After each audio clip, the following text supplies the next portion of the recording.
പ്രിയപ്പെട്ടവരെ, ലൈലത്തുൽ ഖദർ എന്ന് പറയുന്ന അതിമഹത്തായ രാവ് ഒരിക്കലും പ്രവേശിക്കാത്ത 5 വീടുകളെക്കുറിച്ചാണ് ഇന്ന് നമ്മൾ പറയുന്നത്. അള്ളാഹുവിൻ്റെ അപാരമായ അനുഗ്രഹത്താൽ നാം വിശുദ്ധ റമളാനിലെ അവസാന ദിനരാത്രങ്ങളിലൂടെയാണ് കടന്നുപോയിക്കൊണ്ടിരിക്കുന്നത്.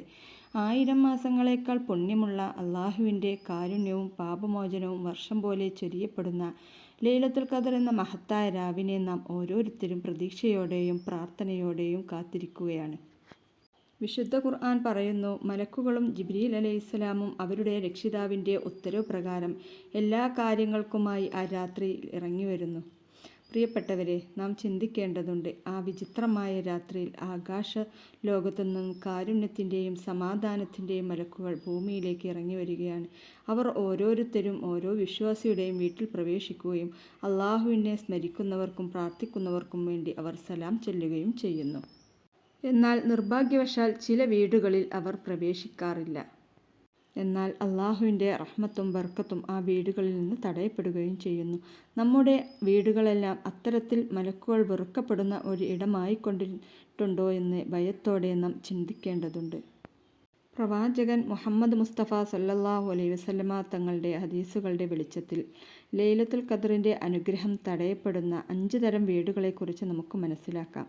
ഒന്നാമതായി, വിഗ്രഹങ്ങളോ സചേതനമായവയുടെ ചിത്രങ്ങൾ ഉള്ളിൽ വെക്കുന്ന വീടുകൾ. അള്ളാഹു അല്ലാത്ത ഒന്നിനെയും ആരാധിക്കാനോ ആദരിക്കാനോ പാടില്ല എന്നത് ഇസ്ലാമിൻ്റെ അടിസ്ഥാന തത്വമാണ്. ഇങ്ങനെയുള്ള വീടുകളിൽ റഹ്മത്തിൻ്റെ മലക്കുകൾ പ്രവേശിക്കില്ല എന്ന് ഹദീസുകളിൽ വ്യക്തമായി പറഞ്ഞിട്ടുണ്ട്. രണ്ടാമതായി, നായയെ വളർത്തുന്ന വീട്. വീടിനുള്ളിൽ നായയെ വളർത്തുന്നത് മലക്കുകളുടെ സന്ദർശനം തടയപ്പെടുന്നു.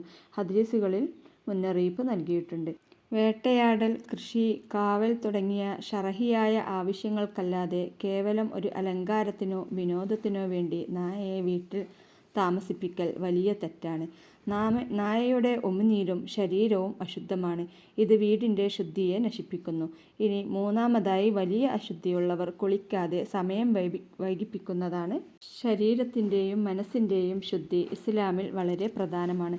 ലൈലത്തുൽ ഖദർ പോലെയുള്ള പുണ്യരാവുകളിൽ ശരീരശുദ്ധി പാലിക്കുന്നത് അള്ളാഹുവിൻ്റെ അനുഗ്രഹം ലഭിക്കുന്നതാണ്.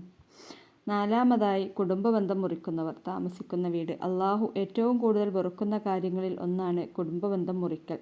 രക്തബന്ധമുള്ളവരുമായി പിണങ്ങി താമസിക്കൽ. അവരോട് സംസാരിക്കാനോ അവരെ ദ്രോഹിക്കുന്നവരോ വീട്ടിലേക്ക് റഹ്മത്തിൻ്റെ മലക്കുകൾ ഇറങ്ങുകയില്ല. കുടുംബബന്ധം ചേർക്കുന്നിടത്താണ് അള്ളാഹുവിൻ്റെ റഹ്മത്ത് ഉണ്ടാവുക. അഞ്ചാമതായി, പാപകർമ്മങ്ങൾ സ്ഥിരമായി ചെയ്യുന്ന വീട്. ഇവിടെ നിന്നെല്ലാം റഹ്മത്തിൻ്റെ മലക്കുകൾ അകന്നു നിൽക്കും. ഈ ദോഷങ്ങളിൽ നിന്നെല്ലാം അകന്നു നിന്നാൽ മാത്രമേ ലൈലത്തുൽ ഖദറിൻ്റെ മഹത്തായ അനുഗ്രഹങ്ങൾക്കും മലക്കുകളുടെ സലാമിനും നമ്മുടെ വീടും നാമും അർഹരാവുകയുള്ളൂ. അള്ളാഹു നമ്മളെയെല്ലാം ലൈലത്തുൽ ഖദർ ലഭിക്കുന്ന സൽക്കർമ്മങ്ങളിൽ നമ്മെയും കുടുംബത്തെയും ഉൾപ്പെടുത്തട്ടെ. ആമീൻ.